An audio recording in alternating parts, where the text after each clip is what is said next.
Madam before delivery, after delivery హ్మ్. Inter కోర్స్‌లో difference ఉంటుందా అంటే ఆ ప్లెజర్‌లో? కొంత ఉంటుందండి. కొంత ఉంటుంది. కొంత సైకలాజికల్ ఉంటది. కొంత ఫిజికల్‌గా గూడా ఉంటుంది.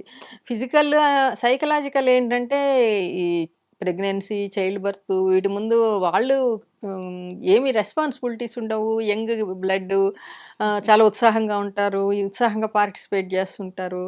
వేరే వాళ్ళకి డైవర్షన్స్ ఏమి ఉండవు గదా! అప్పుడు ఇప్పుడు ఈ ఇంటర్నల్, ఎక్స్‌టర్నల్ 2 ఉంటాయి. ఇప్పుడు సైకాలజీతో పాటే ఆ వెజనల్ స్టిమ్యులేట్ అవ్వడము, కంట్రాక్షన్స్ రావడం అనేది ఇది మెంటల్ అది. సైకలాజికల్. ఎస్పెషల్లీ ఫీమేల్ అనేది పాసివ్ క్యారెక్టర్ కాబట్టి, వాళ్ళకి ఆ స్టిమ్యులేట్ అయ్యి మెంటల్‌గా వాళ్ళు ప్రిపేర్ అయితేనే వెజనల్ సెక్రీషన్స్ రావడం, టైటన్ అవ్వడం అనేది జరుగుతది.